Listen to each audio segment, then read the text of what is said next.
En el capítulo 2, que le hemos llamado esencia, si miramos el diccionario, tiene dos acepciones. La primera de todas es esencia, es lo más importante de algo. La esencia de este tema es esto. Es la primera acepción que hace el diccionario. La esencia es lo más importante de algo, ¿eh? La esencia no es el coche, sino la persona que va adentro, ¿no? Por ejemplo, ¿no? Y la segunda acepción tiene que ver con el perfume, ¿eh? Hay perfumes, por ejemplo, ¿no? que yo de vez en cuando compro uno en el Mercadona, que vale 11 euros, y es un perfume, bueno, me gusta, yo tengo buen olfato. Entonces, normalmente, cuando me lo echo allí en el baño, huele. No puedo decir que es una estafa porque huele. Pero salgo del baño, voy a la cocina y ya en la cocina no huele. Pero bueno, esto también se puede tomar, yo lo veo como un milagro, es difícil, porque uno, por ejemplo, tiene olor de pies y no se quita tan fácilmente. Entonces, eso es un milagro que del baño a la cocina, hay que felicitar al Mercadona, ¿sabes? Bueno, en realidad, de alguna manera, perfume es algo más que lo del Mercadona, es algo que tiene más valor. Un perfume es algo que una esencia que no se quita tan fácilmente, ¿no? Y entonces, en este sentido, el capítulo 2 de la serie, ¿no?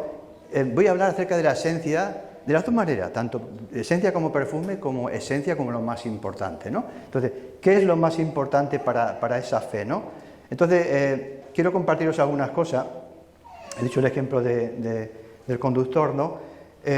¿Con qué combustible estoy yo alimentando la fe? Eso es importante. Una de las cosas que tienes que saber si tienes un coche es si es gasoil, si es gasolina. Bueno, ahora se complica, que si es de gas o de eléctrico, todas esas cosas, ¿no? Pero yo cada vez que voy al surtidor, es diésel, es un coche ya más antiguo, es diésel, hay coches nuevos diésel también, es antiguo, pero siempre tengo el mismo problema, porque no hay dos de diésel. Ya sé que se llama un poquito distinto, pero yo tampoco soy muy despistado y siempre tengo que prestar mucha atención, aunque eso no es problema, ¿no? Porque si echas uno u otro tampoco te va a estropear el coche. Pero también lo pienso mucho, ¿va a ser de gasolina o no va a ser? Entonces yo le doy muchas vueltas, ¿no? Entonces es importante que como creyente nos preguntemos cómo yo alimento mi fe. Y alimentar la fe no solamente es algo que tiene que ver con los creyentes. Alimentar la fe también es algo que lo hacen los ateos. ¿Lo sabías esto? ¿Qué dice Hebreos capítulo 11, versículo 1? Definiendo la fe. Dice que la fe es la certeza de lo que se espera y la convicción de lo que no se ve. Entonces, esa definición muy buena de Hebreos capítulo 11, creo que es versículo 1, es una definición muy buena de lo que es la fe. La certeza de lo que se espera y la convicción de lo que no se ve. Y eso mismo lo podemos aplicar a los ateos. De hecho, es que nos han metido en la cabeza de que la fe solo está ligada a aquel que cree en Dios. Pero la fe también está ligada al ateo. ¿Y por qué? Porque el ateo no puede demostrar 100% que Dios no existe. Entonces, si no puede demostrar que Dios no existe, está creyendo algo por fe. Porque él no sabe qué pasa después. Entonces, que tengamos esto claro, ¿no? Que a veces nos quieren meter, bueno, es que nosotros como tenemos fe, somos más débiles intelectualmente, científicamente somos más débiles. Yo quiero decir que, y me gusta la ciencia, que considero para mí menos científico no creer en Dios. Lo considero menos científico, porque tengo menos evidencia, ¿verdad? Porque todo lo que está hecho habla. Si yo veo una silla, veo esta luz, lo que no se me ocurre es pensar que esta luz se ha hecho sola. No conozco el electricista que la ha hecho, alguien la ha hecho, pero simplemente me habla de ello. Entonces es importante, ¿no?, que sepamos esto, no tener complejo, que la fe en Jesucristo es algo muy potente, que no caigamos en la estrategia del diablo de menospreciar que si nosotros, porque tenemos fe en Jesús, como que somos un poquito de segunda clase intelectualmente. Eso simplemente es una historia que nos venden, pero evidentemente cuando te pones a hablar y a analizar te das cuenta que eso no es así, ¿no? Entonces, tenemos que tener presente, ¿no?, que tener fe en Dios no siempre nos acerca a Jesús. Y aquí ya entraría para mí, digamos que cuando Dios nos diseñó a nosotros como ser humano, no hablo de los marcianos, ni de los que bueno, no existen marcianos, pero bueno, hay que hablar de marcianos, extraterrestres. El ser humano ha sido creado por Dios y ha diseñado un surtidor para que nuestra fe se alimente. Y ese surtidor es Jesús, la palabra de Dios. Dice la palabra de Dios que la fe en Jesús nos da salvación. Jesús es antes es antes que la creación de la tierra, ya existía. Jesús es la palabra, es el verbo. Entonces, estamos diseñados como ser humano para ser alimentados por un surtidor que se llama Jesús. No religión, no evangélico, no católico, no ortodoxo, que se llama Jesús. Eso tenemos que tener muy claro, porque yo puedo ir a una gasolina y decir, bueno, es que esta gasolinera es de Cexa y la mía a mí me gusta de otra marca. Bueno, vete a la que quiera. Pero en realidad, ni una marca Cexa, ni otra que se llame, que no sé cómo se llama otra, pues la clave está en qué estás echando en tu coche. Así que la clave aquí no es ser evangélico, no es ser católico. La clave es si tú tienes a Jesús como referencia para alimentarte cada día. Y es lo que en esta mañana tenemos que tener claro, porque hay gente que cree en Dios, pero no le pasó a Pablo. Pablo, por ejemplo, era una persona, lo sabemos, el apóstol Pablo, que Pablo creía en Dios, pero no creía en Jesús. De hecho, como sabéis, perseguía a los cristianos. Pablo es una persona que antes de ser el Pablo que conocía a Jesús, ¿verdad?, se alimentaba no del surtidor de Jesús, sino destrozaba el surtidor de Jesús. Lo destrozaba y se alimentaba de otra fuente. El problema es que cuando, como decía antes, si mi coche es de gasoil y echo gasolina, voy a seguir. Lo peor de todo es que salgo de la gasolina y el coche anda, pero un tiempo. Y el problema que tenía Pablo igual es que andaba, él estaba apasionado persiguiendo a los cristianos. Estaba apasionado. Él pensaba que rendía un servicio a Dios. Era muy celoso de Dios. Pero con el tiempo, aquello que no es verdadero termina siempre creando el problema. Y por eso yo me alegro mucho de creer en Jesús, que no es un hombre, no es una persona. No hay nadie que me haya demostrado que Jesús es inferior a su palabra y todo. Me fascina. Y no veo un lenguaje que tenga que ver con los hombres, y conozco el lenguaje de los hombres, ¿verdad? Conozco sus pasiones, son ya años, ¿no? Y me di cuenta que Jesús es más que un hombre. Son palabras increíbles, ¿no? Entonces la fe en Jesús es tan importante, ¿no? Así que es importante eso, ¿no? Que nos demos cuenta que aunque hay gente que no cree en Dios, al fin y al cabo, si esto es así, llegará un momento en su vida llegará un momento como lo llegó a Pablo, cada uno de una manera distinta, ¿no? Que puede encontrarse con un problema, se va a encontrar con un problema, porque no funciona fuera de la fe en Jesús, ¿eh? Entonces, simplemente es esto, ¿no? Pablo se encontró un día, ¿no?, que Jesús le dice, ¿por qué estás dando coce contra el aguijón? Fíjate que no le dice, ¿por qué estás golpeando contra una pared? No, aguijón es algo que hace mucho daño. Y cuando el ser humano rechaza a Jesús, no solamente es que está ignorando una gran verdad, sino se está haciendo daño a sí mismo. La gente se hace daño a sí mismo, nos hacemos daño a nosotros mismos. Si la gente bebiera de Jesús, no habría guerras, no habría envidias, no habría resentimiento. ¿Es importante estas cosas en el mundo? ¿No son las que producen los grandes conflictos? Se solucionan sencillamente bebiendo de Jesús. No de una religión, de Jesús, ¿no? Fijaros si es importante el surtidor al que acudimos, ¿no? Así que una fe, el primer punto que he puesto dentro de esa esencia, el primer punto, son 2 puntos hoy, si me da tiempo, si no solo uno. El primer punto es, tenemos que alimentar una fe que se acerque a Jesús. Que se acerque a Jesús. Porque es importante, ¿no?, que en el primer capítulo yo hablé acerca de Abraham, en este voy a hablar acerca de Nicodemo, un hombre muy interesante. Nicodemo era un fariseo. Es interesante que los fariseos es sinónimo de hipócrita, pero en cambio tenemos la excepción de que Nicodemo era fariseo, pero era distinto, había algo distinto en él. Esto nos enseña, ¿verdad?, que nunca generalicemos. Ni cuando hablamos de política, ni cuando hablamos de religión, ni cuando hablamos de edad, ni cuando hablamos de cultura, ni cuando hablamos de color de piel, ni de país. No generalicemos, porque somos seres individuales. Así que Nicodemo era fariseo. Pero un fariseo, como veremos un poquito más adelante, era diferente. De hecho, la Biblia nos enseña, lo podéis mirar en varios textos, ¿no?, pero en Juan capítulo 3, versículo 2, que es el primer encuentro que tiene Jesús, Nicodemo es una persona que Jesús le llama maestro. Dice, tú eres maestro, le dice Jesús. Ya le valora Jesús a Nicodemo, diciendo, tú eres maestro. ¿Y no sabes esto? cuando le dice, tienes que nacer de nuevo, ¿recordad? Es el primer encuentro. Y vemos ahí que dice que Nicodemo vino a él de noche. Vino de noche, lógicamente, por la persecución, por lo que él representaba, ¿no? Pero vino a Jesús y estuvo escuchando. Y a diferencia de eso, Nicodemo no vino como el resto de fariseos a ver si escuchaban a Jesús para luego usarlo contra él. Porque hay gente eso, que a lo mejor se preocupa por ti, pero es para buscar algo que luego se puede aprovechar. Nicodemo le preguntó de corazón, y Jesús lo sabía. Y más adelante, en otro texto, en Juan capítulo 7, un poquito más adelante, dice que el Sanedrín, cuando estaba reunido, era miembro del Sanedrín, estaban reunidos y estaban intentando acusar a Jesús porque había sanado a un ciego de nacimiento. Y el único que se levantó, Nicodemo, y dice, bueno, la ley no dice que hay que escuchar a una persona antes de que le juzguemos. Y vemos ahí una defensa en el Sanedrín de Jesús, Nicodemo, uno solo entre todos, ¿no?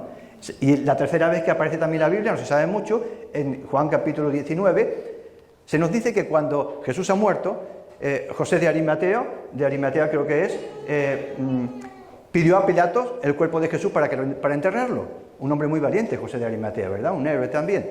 Y junto con él también fue Nicodemo, con especias, ¿verdad?, para ayudarle en el entierro de Jesús. Ahí estaba también Nicodemo, un fariseo odiado, que Jesús muchas veces lo habló de ellos, como eran, ¿no?, hipócritas, que torcían la ley, pero no todos son iguales, no todos son iguales, no todos los pastores son iguales, no todos los miembros son iguales, no todas las personas son iguales.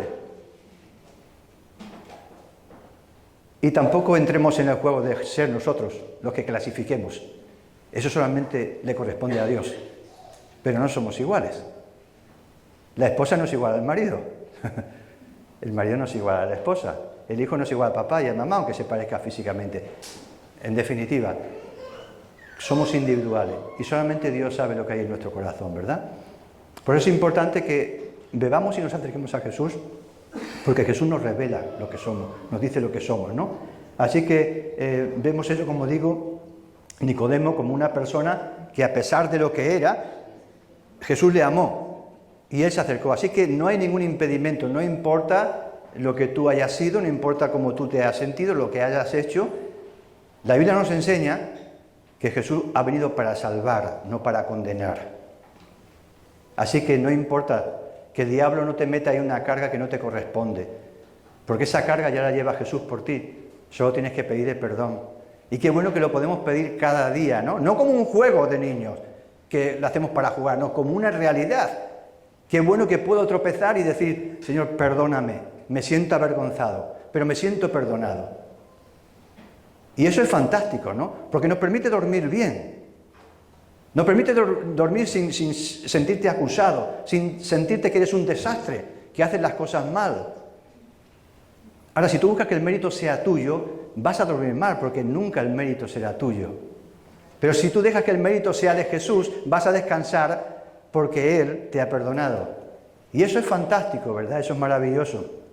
Así que, como digo, esa fe tiene que ayudarnos a buscar a Jesús.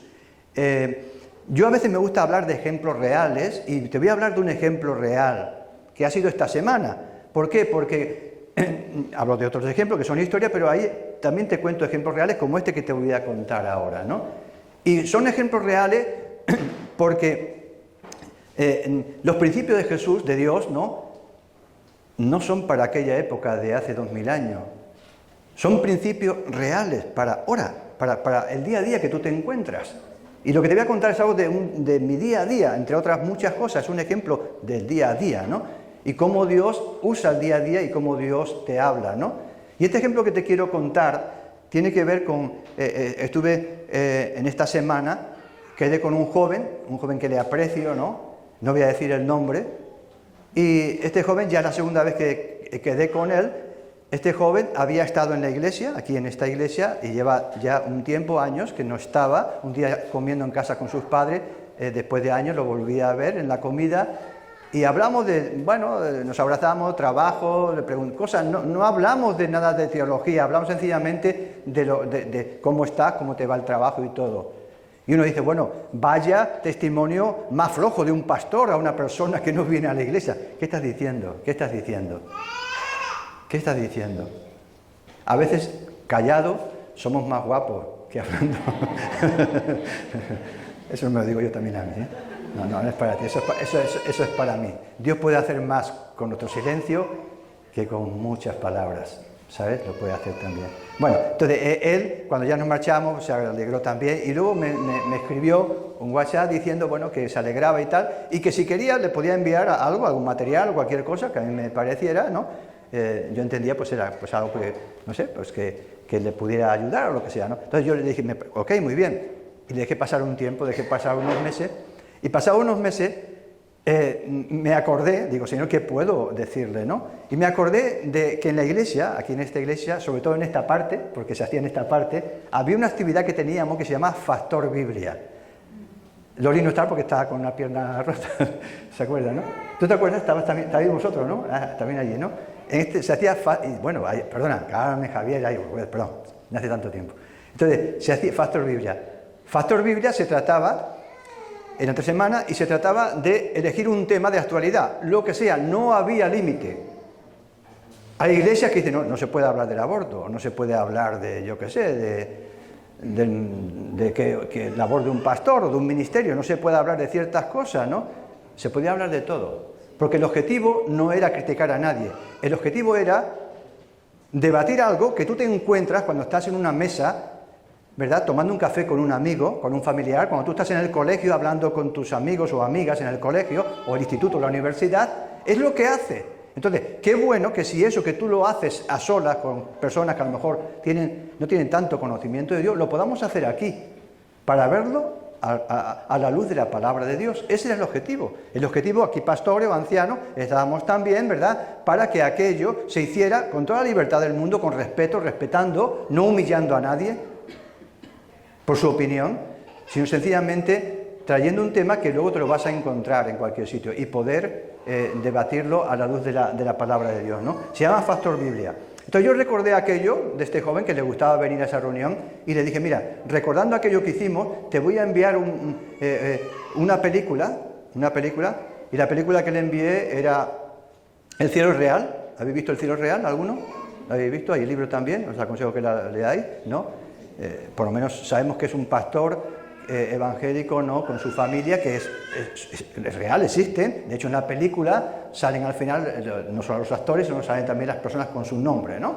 Entonces, bueno, es una experiencia muy interesante. Le envié esto y le dije, bueno, te envío esto con el espíritu del Factor Biblia, ¿no?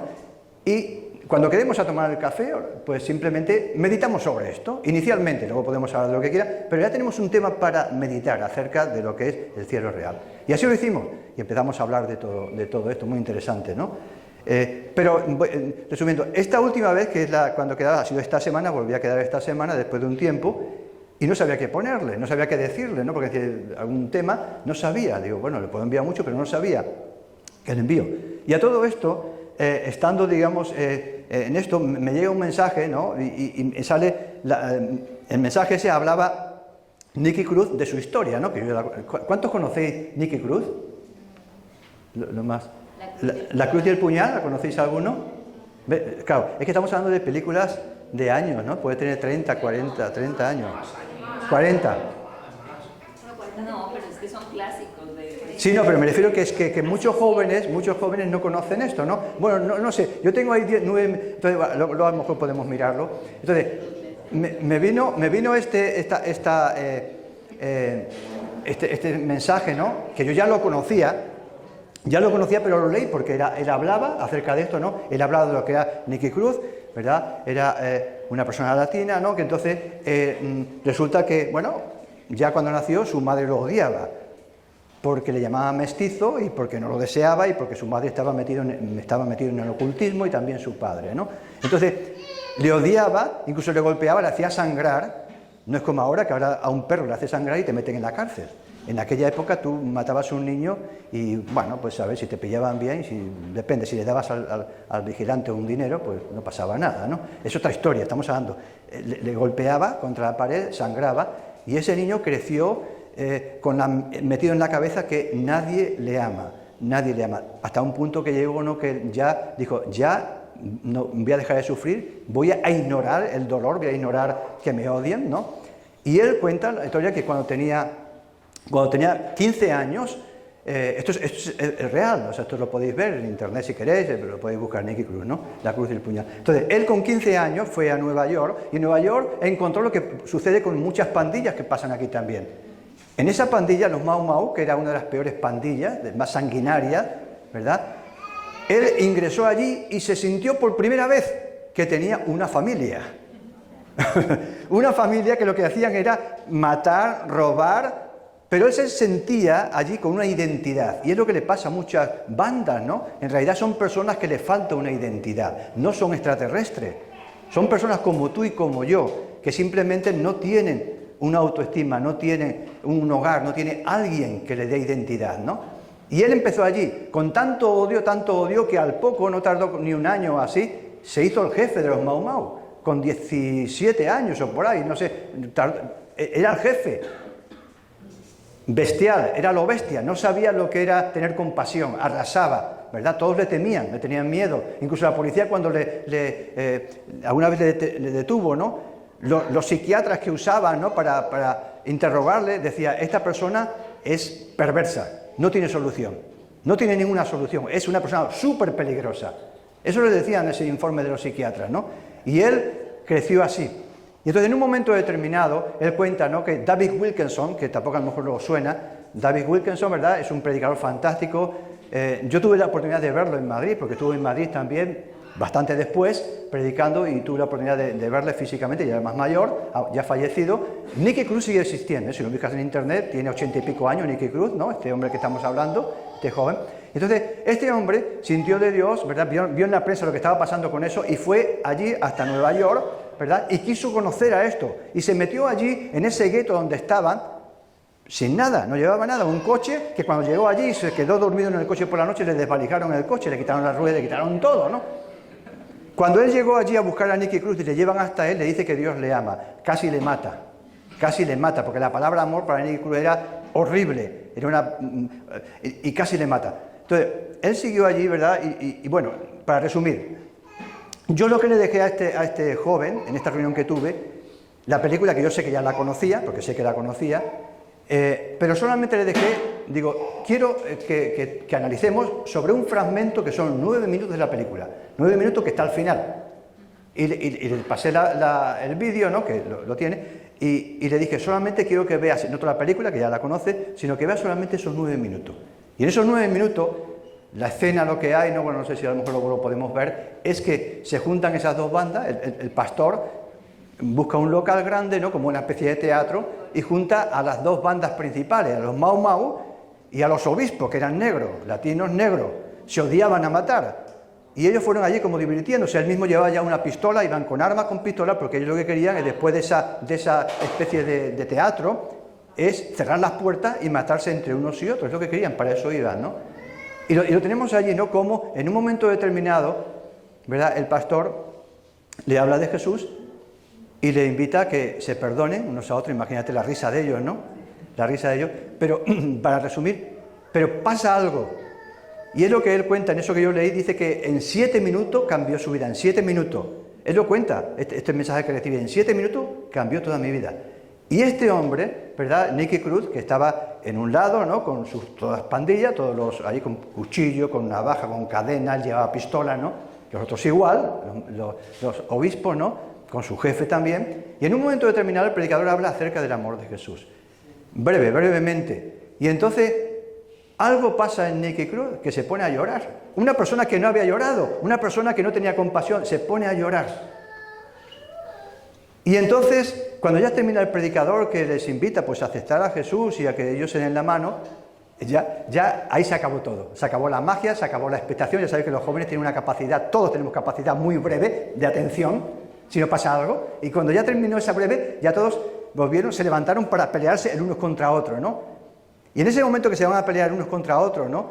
Se levanta él, Nicky Cruz, y se pone en medio y dice, llorando como un niño, dice, pero es que estáis haciendo, no os dais cuenta de lo que ha dicho el predicador del amor, no os dais cuenta, llorando, él lo dice llorando, ¿no?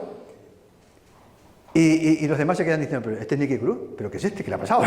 Está llorando, ¿qué ha pasado aquí, no? Y se queda así como un momento, pero luego enseguida sale el jefe de los obispos, ¿no? El negro, ¿no? Y dice, mira, este predicador os ha hablado del amor de Jesús. Yo os voy a hablar de otro poder, que es el poder de las bandas. Y aquí nos vamos a pelear ahora mismo, ¿sabes? Y entonces, bueno, en un momento determinado, él le ataca a Nicky Cruz, ¿no? Bueno, con una navaja. Nicky Cruz siempre llevaba un bastón, los mormones llevaban un bastón, y él le corta la mano a Nicky Cruz, de los obispos, y entonces él, con el bastón, le coge por el cuello, le quita la navaja y se la va a clavar. Y le dice a él, dice, ahora mismo, dice Nicky Cruz, yo tengo el poder en mi mano de matarte o de salvarte, ¿no? El otro se queda, claro, todos, como eran los jefes, todos se quedan mirando a ver qué pasaba con los jefes, ¿no? Entonces, dice Nicky Cruz, no, te voy a perdonar, nunca había hecho eso. Y coge la navaja y se la quita. Y cuando se levanta el otro negro, ¿no?, que era el jefe de los obispos, es interesante, ¿no?, que se queda diciendo, estoy confundido. Estoy confundido. Y yo, para resumir, y yo lo que mi análisis sobre esto era, ¿cómo puede ser, la pregunta que yo le puse a él, a este joven, la pregunta era, ¿cómo puede ser que en 7 minutos una persona cambie 100%? Esa es mi pregunta. Inmediatamente la reflexión de él era, bueno, pues es muy fácil, le ha hablado acerca de Dios, le ha conmovido y tal, y bueno y tal. Y yo decía, es que eso no funciona así. Yo sé que uno puede entrar a una secta, que uno puede llegar a un lugar y ser persuadido de algo, pero no es su caso. No es su caso. No es su caso. No es una persona que estaba persuadida, porque algunos estaban persuadidos, algunos se quitó la gorra ya cuando estaba predicando, le han tocado, eran persuadidos. Pero eso duró un poquito. Pero es que en el caso de él, no solamente eso, sino que estaba llorando y estaba además con un amor que no podía hacer otra cosa, no podía matar a aquel hombre. Y yo le decía a este joven, digo, esto es lo que me llama la atención. Yo no conozco nadie que sea capaz en 7 minutos de transformar una persona de dentro y de forma potente. No conozco a nadie. De hecho, él había estado con psiquiatras y los psiquiatras le decían, este chico no tiene solución, sesiones de psiquiatra, ¿no? Entonces, conocemos gente que se mete en una secta, una religión, ¿verdad? Le comen la cabeza y al fin y al cabo, poco a poco, ve el compañerismo, como pasa con las bandas, pero no es el caso de él. Estamos hablando 7 minutos. 7 minutos, una persona que está ahí sale totalmente diferente y lo demostró luego, ¿no? Y no cambió. Entonces, esto me lleva a pensar, ¿no?, que es un poco ligándolo con la importancia de que en nuestra fe tengamos presente que nuestra fe se alimenta cuando nos acercamos a Jesús. Cuando nos acercamos a Jesús suceden cosas importantes. No es cualquier cosa cuando sucede. Yo recuerdo cuando falleció mi esposa, ¿verdad?, que ha sido uno de los momentos más difíciles en mi vida. Gracias por las personas que me apoyan, la familia y todo, pero había momentos que estaba solo. Y en esa soledad tenía que llorar profundamente. Pero puedo decirte, ¿verdad?, y me recordaba un poco, salvando la distancia, lo de Nicky Cruz, porque aunque yo lloraba, te puedo asegurar que en mi llanto no había en absoluto, no había nada de angustia, no había ni siquiera un acercamiento a la depresión. Sentía una presencia de Dios tan grande, que mis lágrimas salían, pero sentía como una presencia de Dios tan grande, tan potente, ¿verdad? Porque en ese momento te acercas a Jesús de forma especial. Dices, yo me acerco a Jesús, y tú dices, ¿dónde está Jesús? ¿Está aquí al lado? ¿Está aquí? ¿O está a la izquierda? No, Jesús no está dentro. Si tú le has aceptado, está dentro. Y tú puedes decir, bueno, sí, ya sé que está dentro, está conmigo, no, está contigo, no. Porque Jesús en una ocasión lo comentó, ¿verdad?, que estuvo rodeado con mucha gente. No sé si estuvo más gente rodeado Jesús, que en aquel momento había 4.000 personas reunidas, rodeándole, sin contar las mujeres, y él le dio de comer a todo. Y ese momento, donde él estaba más acompañado, es el momento que más soledad sintió Jesús, aparte de la cruz. Porque dice la Biblia que él se marchó y le dejó todo. Y cuando la gente le buscaba, que fueron allí y le preguntaron, ¿por qué te has ido? Y dice, porque me buscáis por la comida solamente. La soledad no solamente sucede en los pueblos, en lo que llaman ahora la España vacía, ¿no? La soledad sucede en las ciudades. Podemos estar en el metro apiñado, apelotonado, y estamos solos. Porque la soledad no es cuestión de que yo estoy con Antonio o con Juan. La soledad no tiene que ver con que estés rodeado, tiene que ver con la comunión que hay con esa persona. Así que tú puedes tener a Cristo en tu corazón. Yo ya tengo. La pregunta no es si ya tienes, la pregunta es si tú estás con Él. Si tú deseas estar con Él, si tú le buscas, si tú tienes comunión con Él. Entonces, cuando hablo de estar con Jesús, hablo de comunión con Jesús. Es decir, yo deseo estar con Jesús. Y cuando estamos con Jesús, nos acercamos a Jesús, pasan cosas. El poder de Dios se libera, como fue con Nicky Cruz. Él se acercó a Jesús y pasó aquello. Hay un texto en la Biblia que me encanta, ¿no? Lo sabéis también vosotros, que Jesús está en aquella ocasión rodeado de gente que le están apretando. Y hay una mujer que tenía una enfermedad y tocó el manto de Jesús. Lo conocéis, ¿verdad? Ese pasaje. Y dice la Biblia, es muy curioso, porque dice la Biblia que Jesús le pregunta a los discípulos, ¿quién me ha tocado? ¿Quién me ha tocado? Pero si te están tocando todos. Si estás súper fans, estás súper acompañado, estás súper... la gente te está apoyando 100%. Dice, no, ha habido una persona que ha salido poder de mí hacia ella. Cuando nosotros nos acercamos a Jesús de corazón, sale poder de Dios hacia nosotros. Y eso es lo que yo sentí. Sentí que en medio de ese sufrimiento, ¿no? Que hay momentos bajos y esto, yo sentí que poder de Dios salía de Jesús. Y ya son muchos años conociendo a Jesús, pero era un poder nuevo, un poder más potente, porque no hay límite. Así que déjame decirte que el mensaje principal no es complicado de entender, es que para que nuestra fe sea alimentada, que se convierta en esencia, no en una colonia del Mercadona, que cuando sales de la iglesia y a la acera de enfrente ya no huele, que sea una esencia, ¿verdad? Tienes que desear abrazar a Jesús. Y es entonces cuando Él va a desprender ese poder, ese aroma, que no te lo vas a quitar de encima, ¿verdad?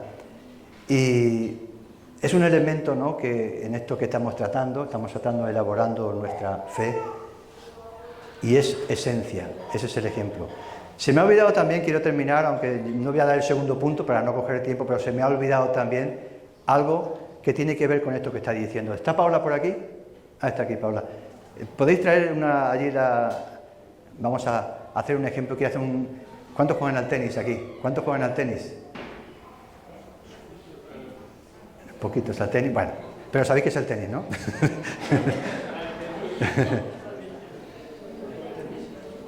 Voy a terminar con esto. No voy a dar el segundo punto porque no da tiempo al segundo punto. Vale, ¿esto lo puedes abrir? Sí.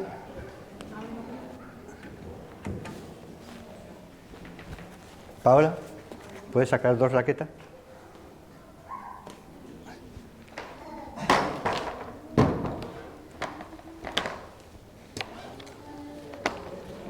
Vale.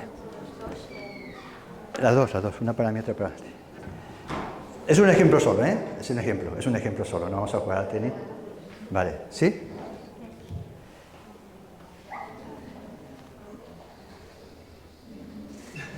Paola juega muy bien al tenis, ¿eh? Cuidado, ¿eh? No estamos hablando de... ¿Vale? Bueno, la idea un poquito es, para luego llevarlo a la parte espiritual, es que yo voy a tirarle, normalmente los entrenadores suelen tener una cesta como esta, muy parecida, ¿no? Un montón de bolas, y lo que hacen es tirar. Yo, por ejemplo, a ella le voy a tirar a su drive, a la derecha, ¿eh? No hace falta que bote, ¿no? ¿Le das directamente? ¿O quieres que bote?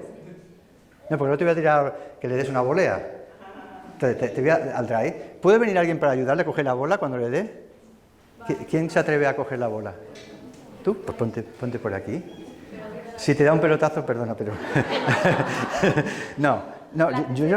yo la voy a tirar y cuando ella dé, que le va despacito, evidentemente, para que no rompa un foco ni nada, ni le pegue aquí, entonces tú la coges, ¿te parece? Entonces yo le voy a tirar al drive, ¿verdad? ¿Sí? ¿Te parece? Sin botar. Venga, que votando, ¿de acuerdo? Venga. Cógela. Ahora le voy a tirar una al revés, ¿correcto, Paula? ¿Va? Bien, muy bien. Le voy a tirar ahora una volea, eso ya no puede votar. Perfecto, venga, arriba. Bien. Repetimos. Dry, ok. Abajo. Perfecto, muy bien, fenómeno. Revés. Muy bien. Oh, fantástico. ¿Volea? ¿Sí? Muy bien. Vale, ahora lo vamos a complicar mucho más, ¿vale? Lo vamos a complicar mucho más.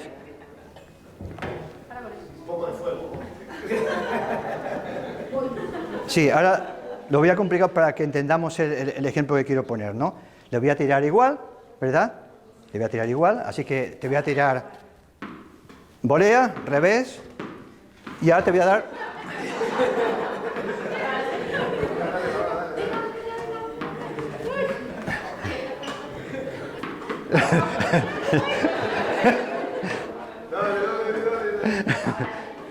Muy bien, bien.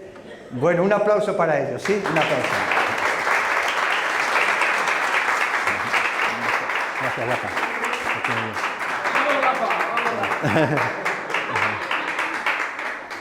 Muy bien. Muchas gracias, Soraya. Muchas gracias. Muy bien. Ahora yo voy a coger la Biblia y quiero que busques en 1 Corintios capítulo 13 y quiero que veas una canasta de Dios donde hay también unas bolas que quiero que tú pienses que eres el que está restando esas bolas, ¿vale? Ahora no es Paola, ahora eres tú. Es un texto que conocemos en 1 Corintios capítulo 13, versículo 4, ¿verdad? Es lo que a mí me venía con este ejemplo, ¿no? Porque a veces nos pasa, y quiero finalizar con este tema, ¿no? Si tenemos en 1 Corintios capítulo 13, lo buscas en tu smartphone, espero que lo tengas ya, 1 Corintios capítulo 13, versículo 4, 5 y 6. ¿Sí? ¿Lo tienes? Vale, es un texto, ¿no?, que nos habla acerca del amor. Y si contamos lo que nos dice aquí, yo pensando en esto que acaba de hacer Paola, ¿no?, que llega un momento que si yo le empiezo a tirar más bolas con más frecuencia, y no solamente volea, le empiezo a tirar a lo mejor, yo qué sé, pues para que vaya a un lado todavía más extremo, ¿no?, o le vaya a otro lado más complicado, rápido, que ella, como habéis visto, pues prácticamente no da abasto. Es así como yo me sentía cuando me ponía delante de esta canasta de Dios, vamos a verlo como una canasta, ¿no? Y Jesús dice aquí que el amor, que se supone que tenemos nosotros el amor de Dios, dice que el amor es sufrido. Esa es la primera bola, el dry. Pero inmediatamente me dice, el amor es benigno, el revés. Y sigue diciendo, el amor no tiene envidia, volea. Pero es que el problema no es este, el problema es que Jesús sigue tirándonos bolas a nosotros. Nos dice, el amor no es jactancioso, no se envanece. Y yo cuando ya voy por la segunda, que es benigno, con la tercera, ya no soy capaz porque todavía yo no he superado eso. Todavía puede que haya en mí algo que no es benigno. Y no puedo pasar a la siguiente bola que dice, no tiene envidia. No es jactancioso, no se envanece. ¿Cómo Jesús me sigue tirando bola si yo me he quedado ahí con la vanidad? Yo me he quedado en la vanidad, me he quedado atascado ahí. ¿Te ha pasado alguna vez? Y yo me siento agobiado, si no, ¿cómo me tiras más bola? Si me dices que el amor es sufrido, ya está, ya me quedo con eso. Voy a intentar, ya, espera, dame tiempo. Pero es que inmediatamente me está diciendo que el amor es benigno, no tiene envidia, no se envanece, no hace nada indebido. Párate, que yo asimilo lo que me estás diciendo. No me tires más bola. Pero él sigue diciendo, no busca lo suyo. Yo el otro día sí busqué lo mío. Párate un poco aquí, que yo no puedo devolver eso. No te puedo decir que te la puedo devolver. Pero es que sigue diciendo luego, no se irrita. Yo me irrito. El otro día me enfadé con Abraham un poco, ¿verdad? No voy a contar la historia, ¿verdad? No voy a contar la historia, porque entonces ya no... Vienen más bolas. Es que... Viene más bolas que dice aquí que no se irrita, pero inmediatamente dice, no guarda rencor. Y luego sigue diciendo, se goza de la injusticia. No se goza de la injusticia, perdón, más se goza de la verdad. Es verdad que yo no me gozo de la justicia, me gustan las películas justicieras, pero eso no quiere decir que yo sea justo. O sea, y sigue diciendo más cosas, dice que todo lo sufre. ¿Cómo que todo lo sufre? No, todo no. Hay cosas que no. Todo lo cree. Bueno, todo Bueno, depende. Todo lo espera. Bueno, ya hay cosas que ya... Todo lo soporta. Bueno, eso de que todo lo soporta. Y sigue tirando bolas hasta un total, si los contamos, son 15 bolas. Una canasta con 15 bolas, 1 Corintios capítulo 13. Y yo no soy capaz de devolverla porque se me acumulan esas bolas. Me siento fracasado. Entonces, una de las cosas, ¿verdad?, que vemos con lo que estaba diciendo antes, ¿no?, que hay una forma sobrenatural. Y esa forma sobrenatural es lo que le pasó a Nicky Cruz. Nicky Cruz era una persona que no solamente el Espíritu le había tocado y le había transformado, sino que no solamente ya sabía lo que era el amor, que no sabía lo que era el amor en su vida, sabía lo que era perdonar, que nunca había perdonado, sabía también lo que era, pues, amar a sus enemigos, que nunca lo había amado, sino se había vengado. Y vemos que en un momento vemos a un Nicky Cruz que en un montón, en 7 minutos, como dice él, en 7 minutos exactamente, empieza a coger estas bolas, empieza a devolver estas bolas. No se irrita, no guarda rencor, no busca lo suyo, no hace nada indebido. Él en ese momento, el amor es tan poderoso que te transforma. Es que el amor es tan poderoso, no sé si alguna vez has sentido el amor de Dios tan potente, es que te incapacita para guardar rencor. Aunque sea el enemigo más fuerte, si el amor de Dios te toca, ¿verdad? Y esto me recuerda a una conversación que tuvimos con Abraham, que me quedé con esa palabra, Abraham, ¿te acuerdas cuando fue antes? Tuvimos una conversación allí en el Padel, cuando luego fuimos a tomar una cerveza sin alcohol, porque no estábamos, era cerveza sin alcohol. ¿Te acuerdas? Después del Padre fuimos a tomar y tuvimos una conversación interesante, como estás tú, como estoy yo, todo esto, y salió una conversación que me quedé con esa palabra. Decía, bueno, ¿y en el cielo? ¿En el cielo? ¿Cómo puede ser en el cielo? Porque claro, en el cielo, si el cielo es como aquí, que somos creyentes, pero es que aquí, aunque somos creyentes, tenemos a Jesús, pero este hermano me cae mejor, el otro no me cae mejor. Yo aquí no sé qué, aquí esto que no me gusta, pero si en el cielo me voy a encontrar a estas personas, va a ser un desastre. Porque claro, el requisito para ir al cielo no es que hayas pasado un examen, es que aceptes a Jesús como tu Salvador. Y aquí en la iglesia nos pasa, no en todas las iglesias. Hay hermanos que dicen, sí, yo en mi hermano no tengo rencor, pero mejor si no le veo. Bueno, mucho cuidado con esto, porque cuando habla Jesús del Padre Nuestro y dice, si tú no perdonas, yo tampoco te voy a perdonar. Pero bueno, aún así, sin entrar en eso de que cómo se soluciona, y hablamos de esto, y él me decía, bueno, yo creo que en el cielo tiene que haber un cambio en nuestras vidas para que podamos convivir sin que surja el rencor, porque en la iglesia a veces surge el rencor, surge la envidia. Entonces, ¿cómo puede ser en el cielo que allí no pase eso, si estamos de todos los sitios, de todos los lugares? Y él decía eso, ¿no?, que posiblemente tiene que haber una transformación en el cielo.